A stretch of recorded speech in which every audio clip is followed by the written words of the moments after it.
All right, guys. Welcome to the Deer Shop Podcast, presented by Siman Brothers Outdoors and the Leaky John Boat Company. Yeah. He went and watched a movie that has a $200 million production budget, and then the next thing he watched was our video on YouTube that has a $0 production budget. This is the first buck I've shot in over 10 years. Your track job was the first fun track job.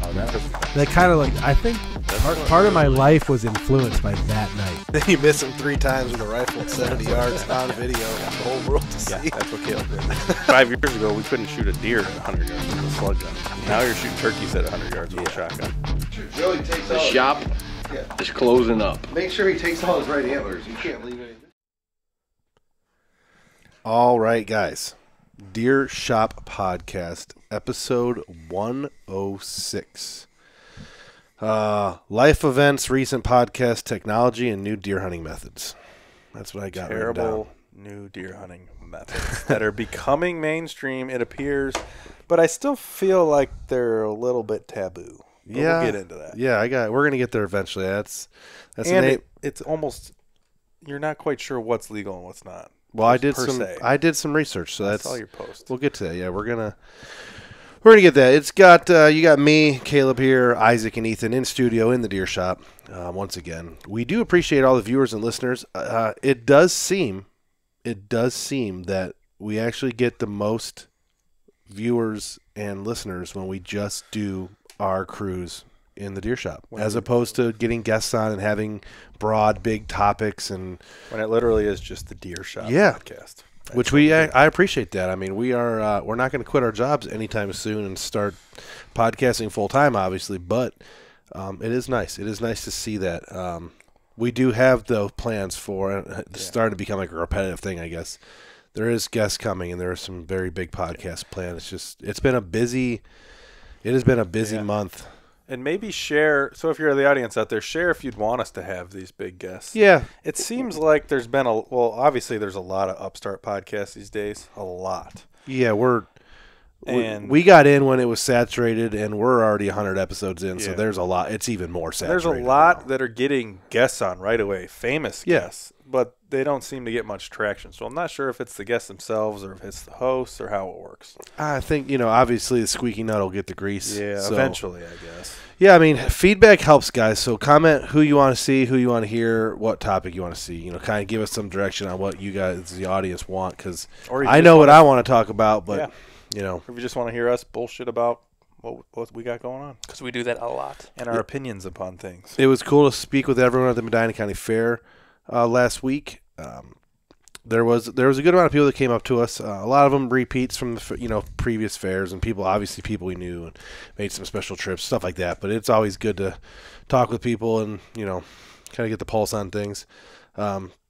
Isaac, you finalized your house plans today, huh? Yep. Signed my life away for 31 more years. Yeah, your wife came over. She's watching Blair right now, and she was all excited. pumped. She was all excited. So you won't be living in the Deer Shop for that much longer. Nope, Ethan's going to be here all by himself. King of the castle. Last of the deer castle. season here for me, which we'll see how that feels in the future. I have to drive to where I'm going to hunt now. Never had to my whole life. I mean, I had to start doing it. And it's that 3 to 4 minute drive. You get one. You live a mile away. You get one pump up song before you get here. So you Hey, got that to might be choose kinda your nice song in the morning. Yeah, you got to choose the song you want, and you get one song in before you get here. I will be exactly 3.5 miles away, so I'll get 2 songs maybe. I'm like 2.1, 2 something. 2.2. I'm probably only a mile from you. Yeah, something like that. Yep. Ethan, you're a paramedic now. Official. You passed paramedic. Done with school. We got 3 paramedics sitting at the table now. First attempt. First attempt That's done with pretty school. I passed impressive. it on my first attempt. Did you get you? Yeah, I never had to retake any It test. took, in me, my it entire took me life. 7 times for EMT.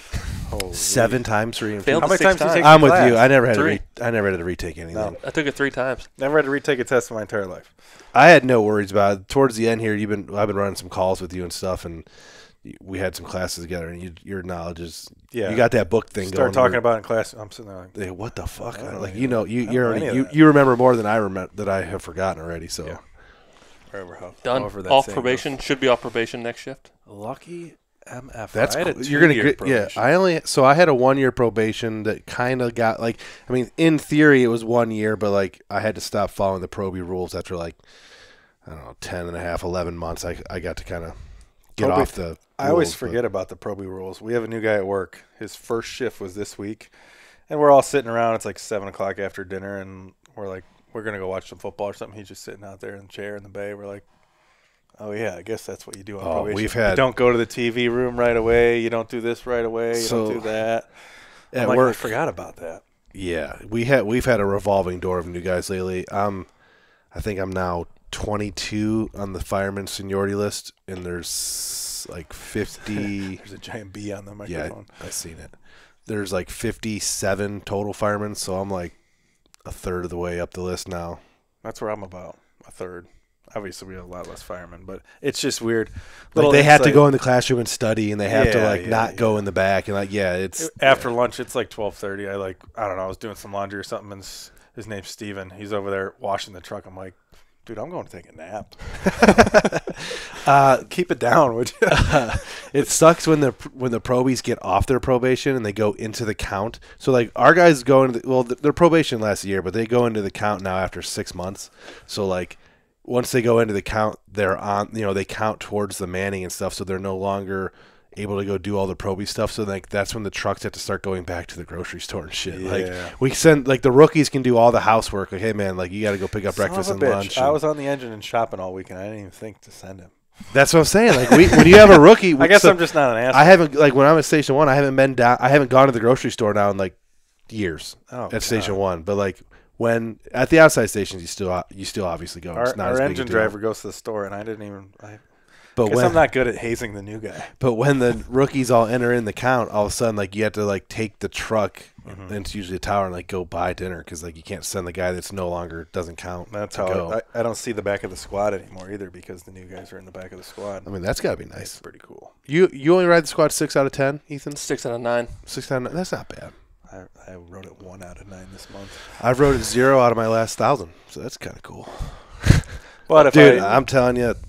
If I promote and go to Station 2, I'll be riding it every shift. So this last month at work has been like insane. Ours has been dead. We talked about on the last podcast the Lorraine situation that we were slightly involved with, but this last shift we had a kid went missing in the river. He's still missing in the river, and that's all sad. Yeah, messy. Bunch of drama and crime sleuths talking about that one, and we've had a bunch of fires, and it's just not that people care, but that's a little insight into the firefighter life. Yeah, that's the life. I haven't slept.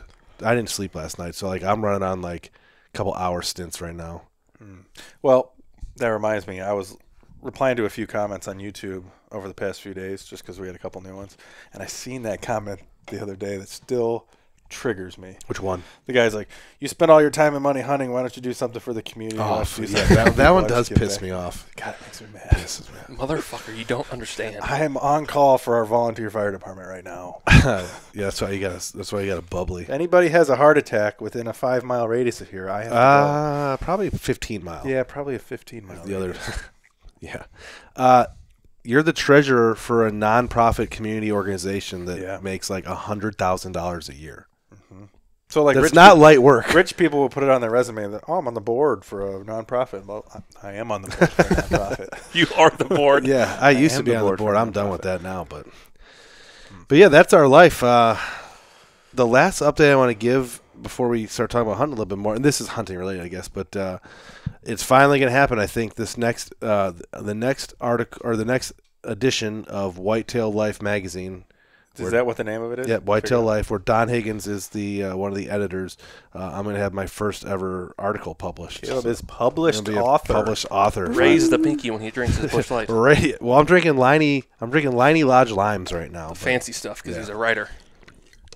So I guess you can add that you're a treasurer for a very successful nonprofit, and I'll add on my resume that I'm a writer, outdoor writer. So how is it going to be like a spread in a magazine? It's just I had to include like 5 or 6 high quality photographs, and then there's an article. It's like a 5,000 or is it 5,000 or 500 word article. So it could be like a 2-page spread. Yeah, I'm curious. I don't know much about Whitetail Life magazine because like the magazine circuit has kind of died, but this one's surviving, and I'm gonna have to obviously get the. Every once in a while, our neighbor gets Outdoor Life magazines and he drops them off. shoves them in our door handle. Yeah. The one that Chuck with his little car we've talked about him before used to take care of Grandma, just solid neighbor. He drops off it's the NRA's hunting magazine. Yeah. American Tabasco sauces. American Hunter. Yeah, he dropped off some Tabasco. Anyone want some fancy Tabasco Expired sauce? Tabasco. So yeah, that's our life update What right pictures now. did you submit? Just fancy. So that my article, and we'll probably save it it'll probably end up being a podcast in on itself, but the article is back to when I used to be a good hunter and when we used to kill small bucks, or we used to kill mature bucks on small farms without bait. Yeah. Okay. That's what. And it was then I talked about You take all the pictures, or are they some of mine? Drone shots, anything? I don't know. Actually, I might have a photo in a Oh, magazine. you might have a photo in the magazine. No, they were all in my Lightroom. I had to send them some photos. So I talk about watering holes. I talk about groves of acorns on these small farms. I avoid really talking about food plots and crops because that's kind of not a small farm control. So it was watering holes, acorns, community scrapes, stuff of that nature. Yeah, and the biggest thing is neighbors. You can't talk about small farms without no, we did talk about. I talked about how it basically the gist of it is there's 3 or 4 of us that have always been hunting this small farm or our small farms, and every year we've been able to take 1 or 2 mature bucks, and sometimes they're non-magazine 110, 120, 130 inch bucks, and then every once in a while we kill a nice 150, and we get to take cool pictures. But it's just about that, and he liked it, so. Cool. We'll see. Hopefully I can write more. 1 or 2 a year would be kind of cool. So now we have 2 published writers on the SBO crew. Yeah. Jay has his rock slide articles. A couple of them he's had, right? He's had a couple over the years too. Yeah. Talk to him. He's coming over next week. Are you guys going to pod? We should. The Alaska podcast is coming soon, so yeah, we should. Uncle Jay, we're talking about Uncle Jay, by the way. His Alaska podcast will be coming soon because he's about to leave soon. I'm not sure if we'll podcast next week about that, but we should. He's coming over to do some video stuff. I got to show him some camera stuff. He's filming and blah, blah, blah. Ethan got sick and did not make it to Kentucky. In our last podcast, if you're a loyal listener, you heard that I was talking about Ethan going down to Kentucky, getting things set up down there for the opener because we're leaving, and man, it's less than 3 weeks now. I think somewhere less than 4 weeks. Less than 4 weeks till we're leaving. But he got sick and was not able to go. He's going to go. You're gonna make it eventually. Yeah, don't know when. Maybe next week. Maybe the week after we get back from vacation. And Isaac has like zombie death right now. I don't know what's going on. We're gonna have to apologize for that. Sinus But infection. yeah, Ethan's gonna go back down there. The big debate we've been having amongst ourselves is whether or not we introduce those corn feeders. We talked about. We bought some corn feeders. Obviously we've had our conversations about hunting over. I just talked about the article of hunting without bait, but out of state, small window of time, bait legal state, opportunity at Velvet Whitetail. We've had this conversation on the podcast plenty of times before. Ethan bought some good feeders off our buddy Aaron Olson, and we're going to put them up and go that route. But now that the original trip has been delayed and we haven't been able to get down there, we're debating on whether or not we want to introduce feeders at all and maybe just do a broadcast of corn now instead. Yeah, we'll see. Your thoughts on that, Ethan? He's got to get down there. Yeah, we'll see. I mean, it sucks because in Kentucky you can only bait from August 1st on, so you only have a month to introduce feeders anyways. Yeah. So we're going to maximize that month by me going down in early August, but I got sick, work schedule. I couldn't go down, so now that window's shorter, and I think Caleb's right. I think we're going to broadcast some corn and then dump it when we get down there. Yeah, I mean, we have the feeders now in our collection that we can, do what we need to do in the future if we want to. But I just think as it gets closer to the opener, I would rather see the broadcasted piles of corn than the feeders, I think. I mean, it's still your shot because it's your permission farm. But yeah, and we're not really experts when it comes to baiting, so it's kind of its own. Yeah. No, they work good as fish feeders, though.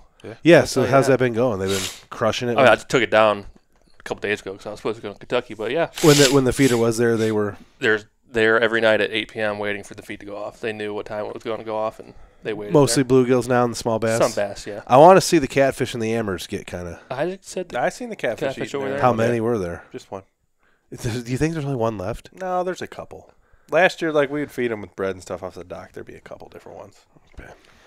Not a lot. It's a small pond, though. I talked to Matt. He's going to try and get the reservation changed because we've had a little bit of change of plans. We're still going to hunt the same amount of days. We're just not going to hunt that Tuesday morning anymore, it sounds like. I had to get home, so I could either drive separately or we could just do a late leave because he was going to do a late leave anyways. Mm-hmm. We might not be home till 3 a.m., but whatever, There's no rules. We're on vacation, right? Yeah, we can do whatever we want. So it doesn't affect the audience and the viewership at all. The only hunt we might be missing that we were going to do is the last morning hunt, which we don't like to do morning hunts down there. It's still worth for it early season stuff, but yeah, I mean we're gonna play that here. But camp's gonna be a lot of fun. That'll be episode 2 of the Deer Camp Chronicles this year. Episode 1 will be. I haven't got my release schedule yet once we leave for this shark fishing trip, every Sunday from then on we'll have a major release of some kind. So we're switching my video to Sunday, correct? Yeah. You got to get on there and do that. I'll do it. If not, it's going to be on there on Tuesday. I'll take care of it. Sunday, every Sunday from then this next upcoming Sunday on is going to have a hunting video, a hunting or fishing video of some kind. It's going to have a major production every Sunday night from now until we run out of content and deer season ends. I gave my Utah video a rewatch today, make sure there was nothing messed up. Seems solid enough. Nothing showing where you were. That don't matter. It only matters if you kill something. Anybody wants pins, I can give them to them. Yeah, sell them. It's tough. There's been some chat on that about in the mobile group selling pins. Yeah, really. Yep. Guys are selling pins now. Where I was hunting, there's some valuable information that could be withheld, and there's some big bucks there. But holy shit, are you going to work for it? On our last podcast, we talked about the Hunter podcast a little bit and coming from money and losing the audience. So I ended up listening, and I probably should even issue an apology. Not that they're ever going to listen, but I want to go on the record for our audience and anyone listening. I ended up listening to that Hunter podcast that talked about their background a little bit with the money and the farm and the Angus beef and his rich uncle, the younger member there. It was episode 261. And I actually ended up enjoying the episode. I thought it was a pretty good episode, and it doesn't appear that he was just a nepo baby. He comes from trust fund money. Like it was the way that it was presented to us in the reading that I had online. What's a nepo baby? I don't know. Look that up. I don't know what that is. Insider, I think that like Barron Trump would be. Yeah, a nepo baby. So trust fund baby. Yeah, so I don't think that is the case here after listening to the podcast. So I was told about the podcast and then he used it right. Yeah, kind of right. And, 2 weeks in a row, nepotism baby. 2 weeks in a row. Sort of the same I've used proper grammar, and Isaac has refuted me and then been wrong. Uncollege educated swine over here. I have. He went to the most college out of all of us. Yeah, do you have a degree? No. Oh. I have a semester of college. Well, so do I. Everyone does. I listened to it, and I guess not that apologies are warranted, but I mean it wasn't what we were presented in our conversations and what I read about online. People bitching on the internet. It wasn't that. Those guys have done a good job of building up what they have, and they aren't billionaires, contrary to what some people have thought. But it was a good podcast. So listen to Hunter 261. It talks a little bit about their history, selling, their family breaking down to this big cattle farm and selling some land and this and that and the other. Episode 262 of Hunter is perfect for us to talk about Chris Brackett. Did you listen to Chris Brackett? I listened to most of it. Yeah, I listened to the first part. There are times when I'm listening to it, and I know anyone who listens to our podcast know that we, sometimes we end our podcast with the whole fuck Chris Brackett. And actually, he talks about what started that. So there's times when I'm listening to this podcast where I'm thinking, you know what, I could probably sit there and drink a beer with this guy for sure and shoot the shit. But it's going to our conversation we're going to have later in this podcast is actually going to talk about some of the stuff that he was talking about, and I'll kind of save that for then. But he has a hard time not being the most famous deer hunter in the world, and it shows when you have these hour-long podcasts where they're talking to him. He talks about how his time out and how he did his time, and how all these other guys like Don Higgins and all these people, they owe him for paving the way on some of these things that are now popular. He kind of made it sound like he was the very first person to ever shoot at a deer with slow motion cameras and that beautiful footage of the arrow going through the deer, 120 frames per second. He kind of took credit for that. And he was really holding on to those arrow affliction type days. Mm-hmm. He was throwing rocks at a lot of people, which that's what he does, and it does garner. We're talking about it, so it worked, obviously. But he still has a following. Yeah, he still has a following. I have a hard time just I don't feel like he's very remorseful. He actually had a good one on there about we talked a little bit. There's that hunter that recently got busted for poaching. That was like wearing face paint, kind of trying to be like him. He was saying, had the same face paint as him and everything. He was like talking about that, and he's like, "Listen, I am literally a convicted poacher. Like, no one knows more about doing shady shit than I do." Which I gave him props for saying that, but I mean, speaking of poachers, did you watch the CJ Alexander podcast? I have not yet. I heard that there's a newer podcast out there with CJ on it, and he's on a Zoom call or whatever. But he's on. Did you watch it? No. I'm going to have to check that out. So there's a lot of guys, and I don't blame them. Like, I've seen a lot of the outfits, working class bow hunter and stuff, Hunter was one of them as well that, obviously talked about CJ at times, but they're trying to give him zero, like, I did see a lot of the comments on there were pretty much bashing him and bashing the guy that had him on, saying, "Quit giving this dude airtime. He's got no remorse in his voice." We've caught comments about. I've had friends of ours say like, "Oh yeah, your guys' CJ podcast was the only reason anyone even knows what the Deer Shot podcast is because blah blah blah." So like there is some truth to that a little bit because it was such a topic locally and in Ohio and in the deer hunting community that everyone was clicking on those videos when it happened. And it was probably the biggest hunting news we've had in 10 years. Yeah, besides Brackett in this area. I mean, besides Brackett, I think he was bigger than Brackett. I think it's just because it's our area. And the way social media is now, like if Brackett was as famous as he was and got busted now, like that would be the all-time story. Like the story that we're waiting to break, the one that like might break here soon about this famous group that might film their hunts that may have gotten in trouble for poaching. Hasn't posted a video in 2 years. Like that's gonna be big news 9 when it months. happens. Anyways. And the algorithm, you click on one, you see the rest of them. Yeah. That's why it was so big for us. I think ours is, not to brag about CJ videos, I think ours is still the second most viewed CJ video of them all, which doesn't help. You two assholes just sitting here talking. Yeah. Well, our conversation was literally everything CJ had said to me personally. So that's what we went on with that podcast. Are you drinking chew highs in that podcast? Yeah, it fucking worked. I don't know what those are. They were in this fridge. They're from Japan. Really? Yeah. Japanese. I got them at Costco. They weren't bad. They were from Japan. I had them. Lindsay saw me drinking one when I was at home, took one home, and she's like, "What the hell are you drinking?" And I'm like, "I don't know. It had a number on it." 196. Yeah. Yes, it has some kind of number on it. And it's like a seltzer type deal, and it's not that bad. Sochu. Japanese. So I had it poured into a glass. I took that glass. I don't know. They were all right. Huh.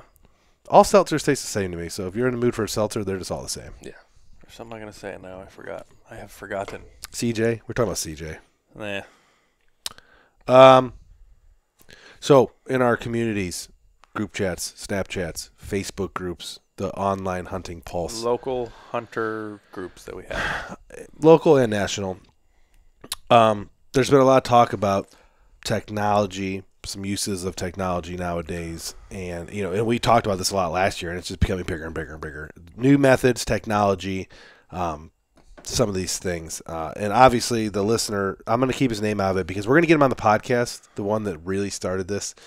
We're going to get him on the podcast either during deer season or before deer season or after deer season. If he kills the deer that he's trying to kill, I mean, he might get too big for us, and we might just never come on our podcast again. Yeah, he was the one that brought up this topic. Yeah, and he'll know who he is, but we're not going to drop his name now because I want to get him on to tell his side of things, but. These drones, the debate continues online. The debate continues amongst ourselves. The debate continues on all the, anywhere you look in the hunting space, people are now talking about drones. It's pretty heated in our small circle, and I would imagine it's also heated around the country. So here is the Ohio laws and regulations as it pertains to deer hunting and the use of thermal drones. This is verbatim copied out of the regulations for me to read to you. Aerial drones may be used to aid in the recovery of a deer after the taking has occurred, provided that no one involved in the recovery is employing a hunting device at the time. If said deer is found to be alive, the use of the drone will be discontinued before hunting can resume. In this limited case, the drone operator may provide the location where the deer was last located by the drone. Which is interesting, and it is interesting that they have made this ruling. So they're basically saying as soon as you shoot a deer, you can send the drone up, find out where it is. If it's still alive, you can go off that last data and go shoot it again, as long as the drone lands. Furthermore, Garrett Lutz on one of my on a conversation that I started on one of the bigger groups. I think it was Ohio Whitetail Deer. He stated that my game warden has told me that if the drone is on the ground, hunting can resume. Now, after that first instance of finding your wounded deer, you can't land the drone, then go hunt, then put the drone back up to find it again, because that is considered aiding in the hunt. He would like to see a significant change of event, as in the next day, before you can fly again. Not searching every hour for your deer, you keep kicking out, blah, blah, blah. The conversation goes on. So, according to the game warden that this Garrett has talked to, and obviously this is the telephone game, you can do it one time. And there has been no case yet. Yeah, I haven't heard of case law yet. I haven't heard of any public case where someone's rose a stink and said, "I got fucking busted for using it." But it does sound. But there hasn't been a ruling besides the ODNR's rule that's in the regulations. So with case law, that's how law works. Yeah. If there's a ruling by a judge saying this was legal or this was illegal, that's kind of what's used as law. There hasn't been one yet. So. Furthermore, in the regulations, there is a section that says, and John Dye pointed this out, his name is John Dye, in that same conversation, the last line of the same paragraph states, all other uses of a drone or aircraft to hunt or aid in the hunting of a deer are unlawful. So, unless you are using a drone, a thermal drone, to recover a wounded deer, find it one time and land. You cannot refly that. Theoretically, you're not supposed to refly that drone, or you're not supposed to be able to find a deer with the drone, land, and then go hunt it. It can only be used, according to the way it's written, the way these guys are paraphrasing the writing, it can only be used to help in the recovery of a wounded deer. Now, that's ambiguous. Yeah, because where does what's wounding a deer, and where's the proof of wounding a deer? And where does aiding in the hunt start? It could be a week before. It could be a month before. It could be the herd analysis shit. That's where I was going to go. We're seeing that a certain buck is bedding right there, and then 3 weeks later you go hunt there. Yeah. So what does herd analysis mean? Are you allowed to do herd analysis the day you hunt, the week you hunt, the day before you hunt, the month you hunt? Like when is herd analysis okay? Is it prior to the season? So that being said, opening day. When was the last time you were allowed to do a herd analysis? Mm-hmm. These definitions are vague, and I think they've been left vague on purpose because the lawmakers aren't ready to make cut and dry remarks. There needs to be court cases in order to create case law. And they're probably going case by case, saying, "Well, that was clearly." I don't think anybody's been charged with anything yet. No, but in Pennsylvania there has been, but not Ohio. Yes, but the laws are different, so. It's interesting, and we would like some clarification would be great. Yeah, I would love clarification. So the wounding of the deer or the recovery of the wounded deer, to me, is the big one. What constitutes you wounding a deer? Are you allowed to just call a drone operator? I mean, this is what I'm not asking, are you allowed? I'm saying you can do this. You can call a drone operator and say, hey, man, I hit a pretty big buck, and he went into this thicket, and I don't want to track him any farther. The drone operator shows up at the shop, flies the drone up. You say, he's in this thicket over here. I was hunting this stand. He was in this thicket over there. He goes in and flies this thicket and finds a bedded down buck. There's nothing to say that you even hunted that day or even shot at that deer. There's obviously the onus is on the person doing it, knowing he's breaking the law, but there's nothing that says that. What if you see a deer that's not the one you wounded, or you're not sure? What if there's two big 8 points? Oh man, is that the one I hit, or is that the one? Mm-hmm. It's just so ambiguous that I think basically allows for you to do whatever you want and not get in trouble. Well, and here is another problem. I don't know if you have written down to bring this up or not. It is perfectly legal, and people can do it right now. I could go out and do it tomorrow if I had the drone. To drive around, park my vehicle, maybe park it in a public spot, fly the drone, and look at people's thickets on their hunting areas. The next comment, find big deer. The next comment was from an Ian Malterer.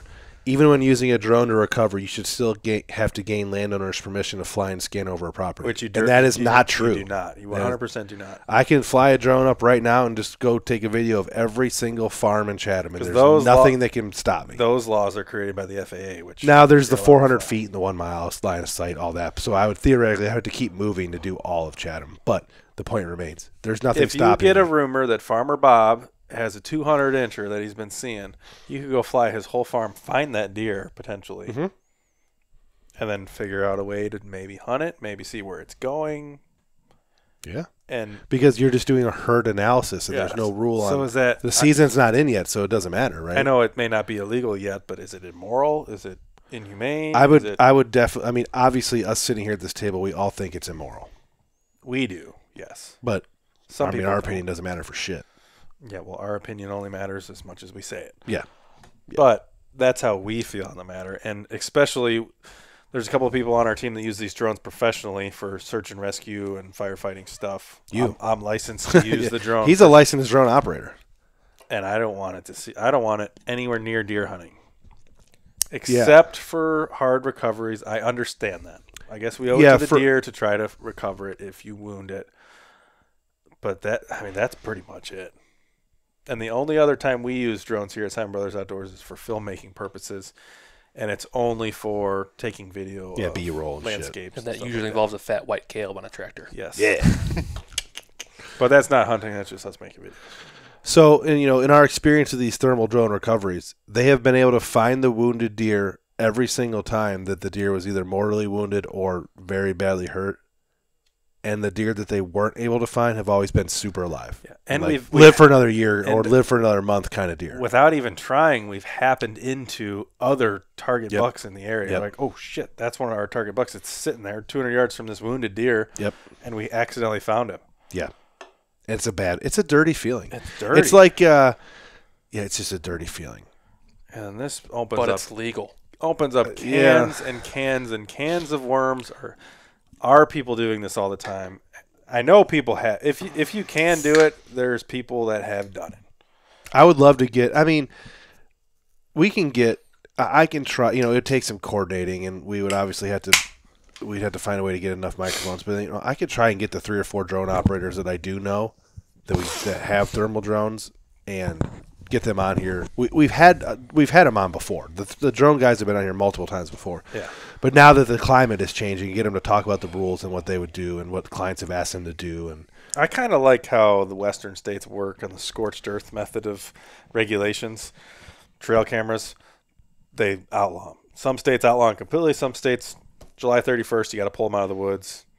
And then drones. And as far as I know, in western states, because I've run into it trying to just film some hunts, same day laws. You can't fly the drone the same day. Yeah. If they get any word of you flying drone looking for animals, you are fucked. Yeah.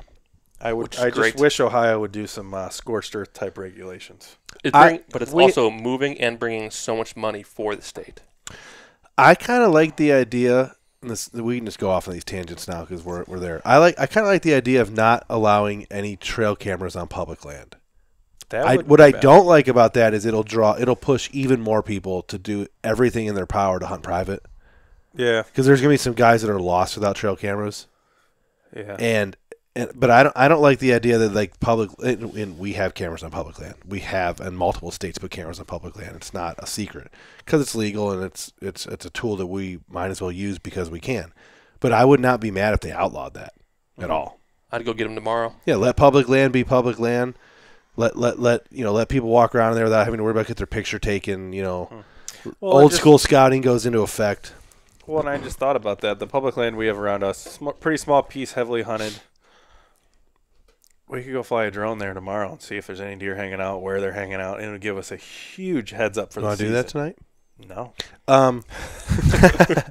Ethan's had cameras on public land, and like guys have like been walking towards where his camera is, holding cameras of their own, and like see his camera and like start throwing a fit. Yeah, I do the same thing. But you remember that, like that video, the guys are like pointing, like, "Ah, god damn it, son of a bitch!" Like they want to walk 4 miles. No, you walked 200 yards. 212 feet. Yeah, that's not even 200 miles, not even 208 yards. Yeah. Like, no way. See it from the road.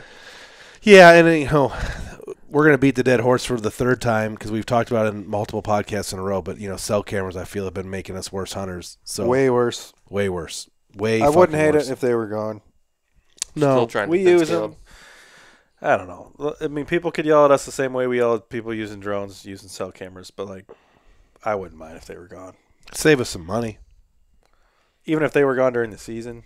Use them in the summer, whatever, kind of like some other states. Yeah, I would follow any rules that are written. You know what I mean? We here are no secret at Siman Brothers Outdoors. We're probably as old school and traditional as anyone that films their YouTube hunts get. outside of wearing buckskins and hunting with flintlocks and recurves like they do in Pennsylvania. I mean, we're pretty old school. We don't really like the bait. We're not the biggest on the cell cameras right now. We're definitely anti-drone. We like to hunt out of tree stands with compound bows. We're anti-crossbow for the most part. I mean, there's a lot of things that are very traditional about us. And, if they ban cell cameras or they ban trail cameras, it would be a little bit sad in some regards, but at the same time, I would be fine with it because it would definitely level the playing field. I could go back to hunting like I used to. Yeah. When I used to kill deer. Anti-drone. I'm anti-drone. Okay, what about fences? Yeah, what's up with this fence? I heard that. So all of a sudden, on these podcasts the last couple of weeks, all of a sudden, I guess it's a secret that it's one of those like, oh, you guys you didn't know? That's what we do now kind of things. I guess if you're a big-name deer hunter in this country, you're fencing your farms. Not fully, but you're putting in long fences, blocking neighbors, sometimes 3-sided fences. I know a lot of people are fencing food plots and stuff. I didn't know they were actually fencing. This is more than that. This is fencing borders. Funnels. If you have a nice area of bedding and food plot, they're putting up fences so the deer can't squirt over to their neighbors. 100-yard, 150, 200, quarter-mile long fences, 8 feet tall. The only reason I saw that is because Chris Brackett was advertising for a whitetail fence company. Yeah. He was fencing in his soybeans or something, but then they go on to talk about fencing in their farms. Yeah. I know it's been a huge thing in Texas forever. Yeah, Texas. Well, and Texas does like the low fence thing, right? Because pigs can't jump, so they're putting up 6-foot fences around their feeders, a lot of their food plots, farms, anything they want the deer to be able to get into, and not the hogs and some of the invasives. They've been putting up these low fences, and there are also a lot of very big high fence ranches in Texas too. Some of them are thousands of acres, so the deer. There's deer that never even see humans living in them. It's still a high-fence farm. What we're talking about now specifically is people, and this is basically what it boils down to, kind of what we were talking about earlier in this podcast. People with wealth and fame that rely on having to kill big deer on their private farms to keep up their reputation, their TV show, their YouTube show, all the things. Apparently, we were the last to know, but they're putting up these fences to either hunt, help funnel the deer for hunting purposes or keep them off the neighbors, etc., etc., etc. And as a fair chase deer hunter, I think, I'm just completely blown away by this, and I think it's incredibly immoral and basically cheating. Yeah, I agree. If a deer can't escape you because there's a 300-yard long 10-foot fence blocking his escape route, that's high fence deer hunting. Yeah. These guys are obviously saying, well, they can get around it. They don't have to be there. It's not completely fenced in. They have the free will to come and go. I think, and I've talked about this with some of the guys at work and other aspects of life, and I've talked about it with some of our chats. I think the desire to have to prove yourself and kill a big buck or do whatever the thing is, like I have to be as good as so-and-so, so I got to do this thing. In our instance here on this podcast and these famous people and these industry guys, I had to kill a 180-inch buck every single year. It is definitely curbing and blinding and manipulating their morals and their integrity. Yep. And I think it's probably worse in the professional hunting / like the professional hunting as in guides and guide services. Yeah. Those are probably worse because they are doing it for the money and they have to get their clients on these big deer and they have to do all this. That all this stuff we're talking about is probably tenfold in those environments. And imagine if you are so-and-so who relies on having to kill a 200-inch buck on film, or you lose relevancy in the hunting, social media empires. You have to do everything in your power to make sure you do kill that deer. Yeah. If you got to spend $25,000 on a fence to block your neighbors so your food plot is the perfect food plot, and it's 28 yards into the woods so you can't quite see it on camera, I think that's fucked up. Yeah. That's fucked up. I think that can be agreed upon on most sides. I don't know. I'd love to hear what the audience thinks about.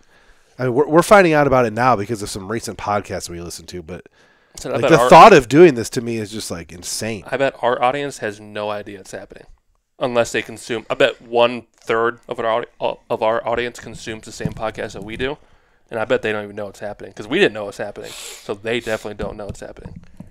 I mean, I guess, but yeah, outrageous. You want to get real fired up? Yeah, I see your next thing. Depredation permits in Ohio. This is a topic that also does not get a lot of traction. And it's kind of like the redheaded stepchild of the hunting community. Like, obviously, there's a large group of people who think there's not enough deer. And there's a huge... Because they're not seeing deer and their deer hunting's bad. Maybe they're on public land. Maybe they're in a low deer density area. So these guys are like, oh my gosh, we can't be shooting does. Like, there's not enough deer around. What the hell's going on? Then there's the other half that think there's so many deer that we need to get rid of a lot of does, and it's making the hunting worse because does are kicking bucks out and blah, blah, blah, blah, blah.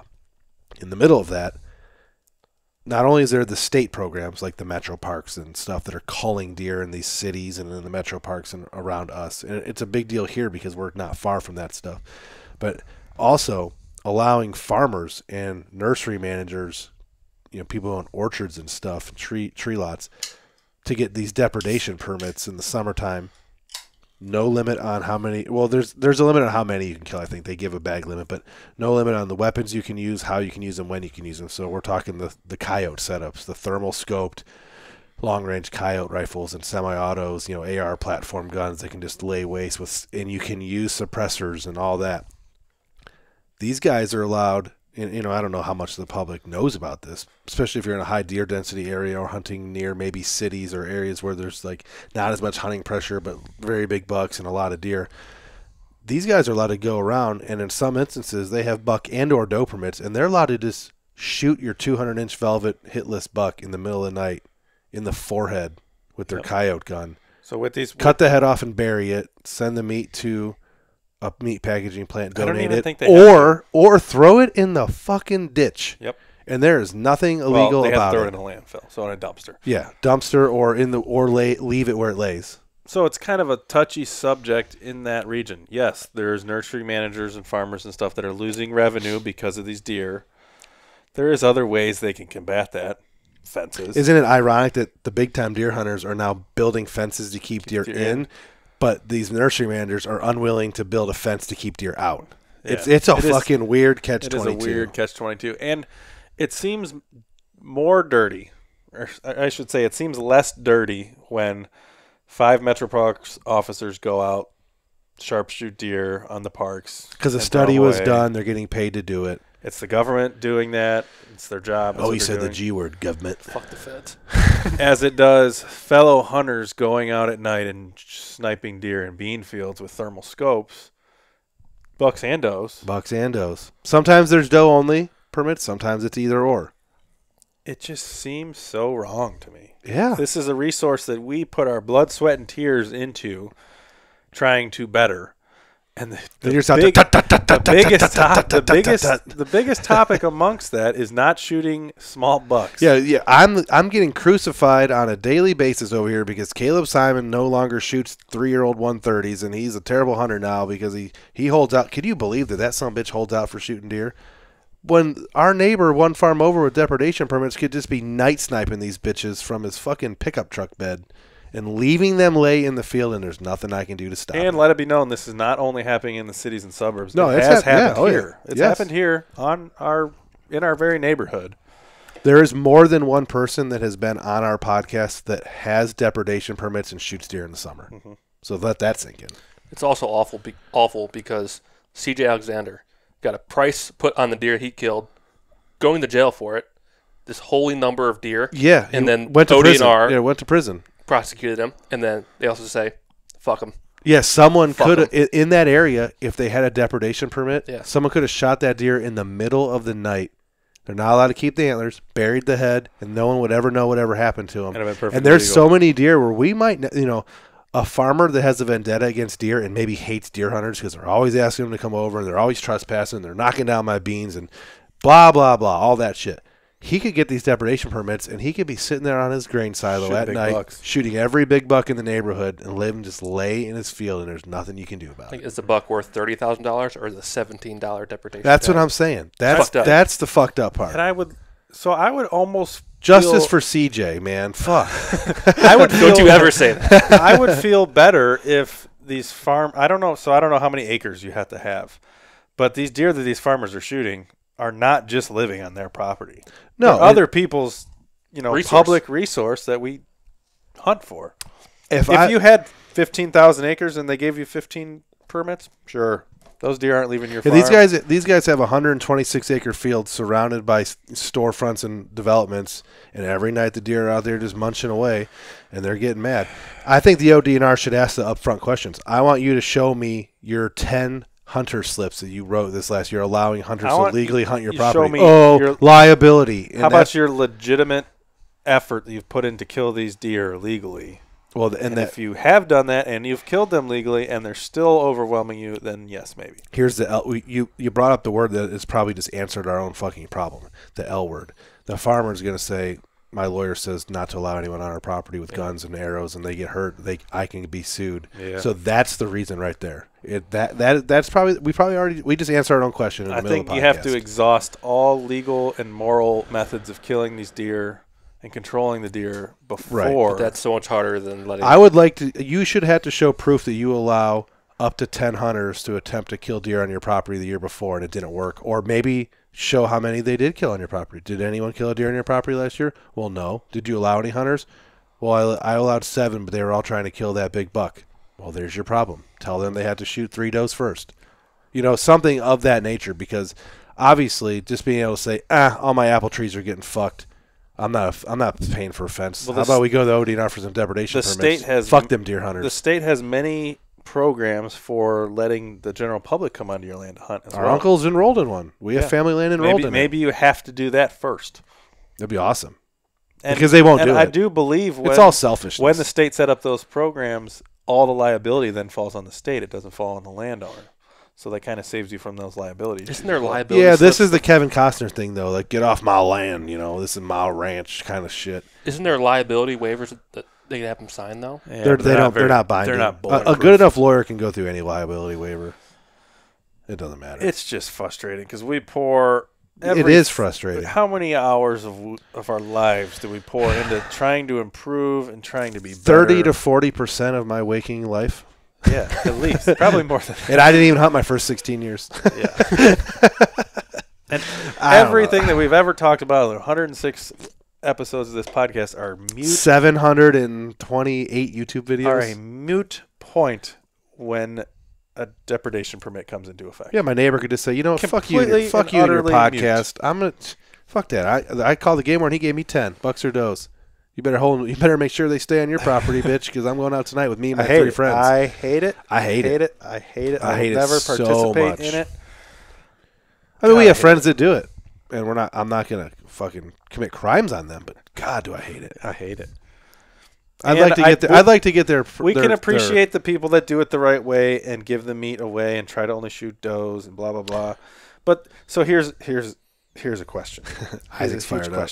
So we spend our deer hunting lives preaching killing the mature animal. Yeah, that's the right thing to do. That's our podcast's creed. Is just please try. Deprivation permits.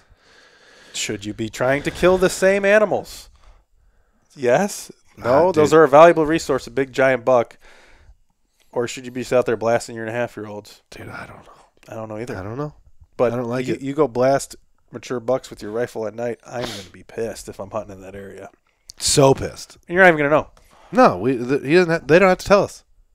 Oh God! Do you remember? So he's going to have his opportunity to come. The guy we're talking about, and a lot of our audience might even know who we are. And there's a couple different guys that have been on. This podcast. There's a couple. And maybe I'll get them on together. They both fly drones, and they both have depredation permits.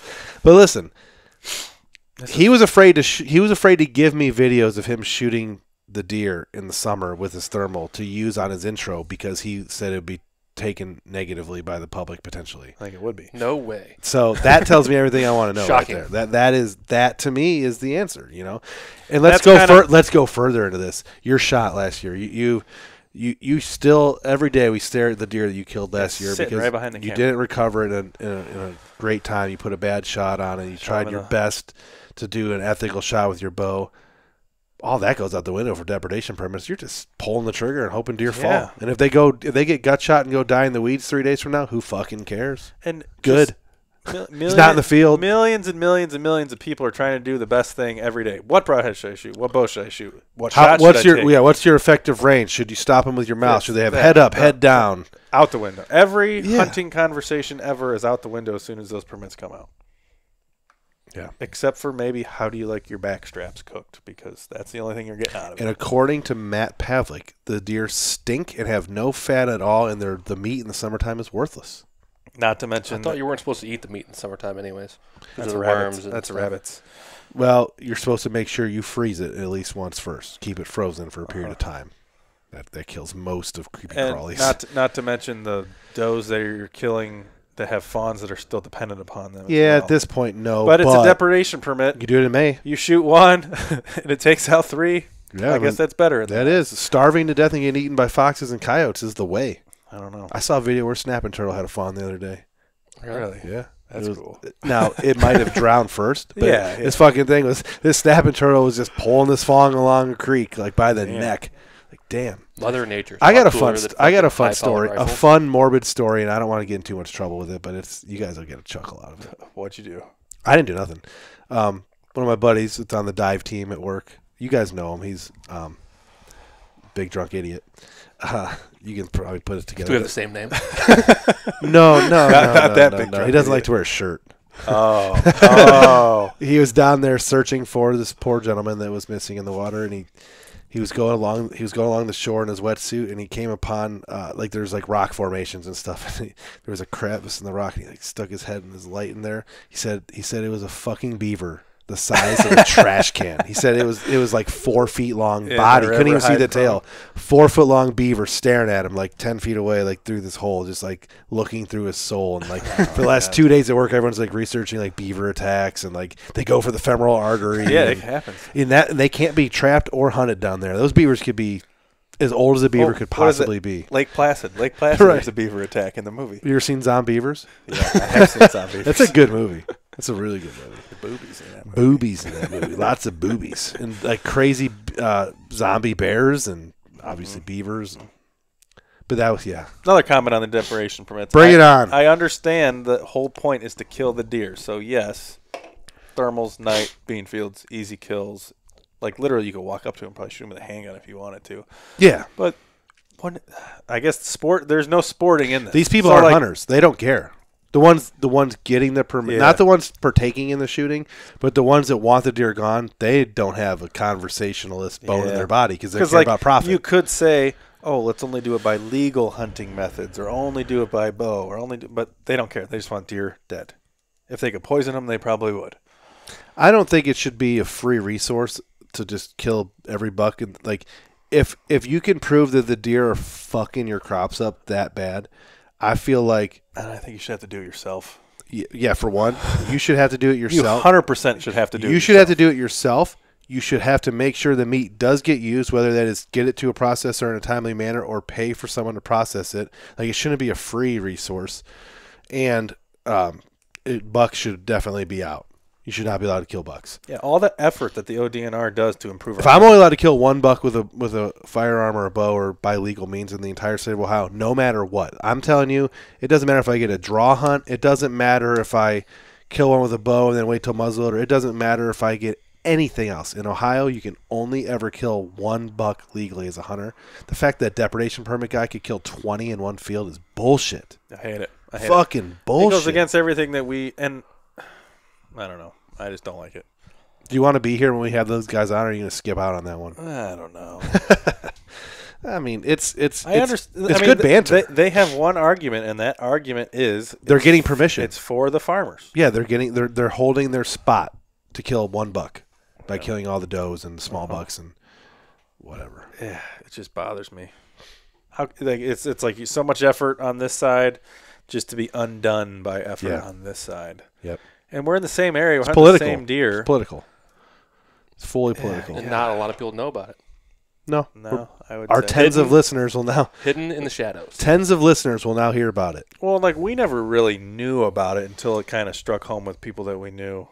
Like we knew maybe it went on. Like, oh yeah, they always talked about it on the news. Like the Metro Parks would go in and kill 60 deer. Yeah, like farmers. We got there's a rumor that no, Medina County will never allow it. Like, but that's not true. No, it's yeah. We got a screenshot of a permit. Yeah. Yeah, it's frustrating. It's frustrating. It is. Anything you want to add on? Not really. I think about some of them hot. Yeah, it's hot. Heated. It's starting to cool down though. It's nice. Yeah. So, audience, this week. Leave feedback. Yeah, we want to hear all the feedback. If you're pro for all this stuff, pro against it, let's hear it. Be as vulgar as you want to be. We don't care. I don't know what the podcast is going to be next week. We're leaving for the beach on Saturday, not this Saturday, but the next Saturday. So we'll have to get one in before then. Yeah. To have it air while we're down there, and then we'll obviously try and record while we're at the beach, shark fishing and all that.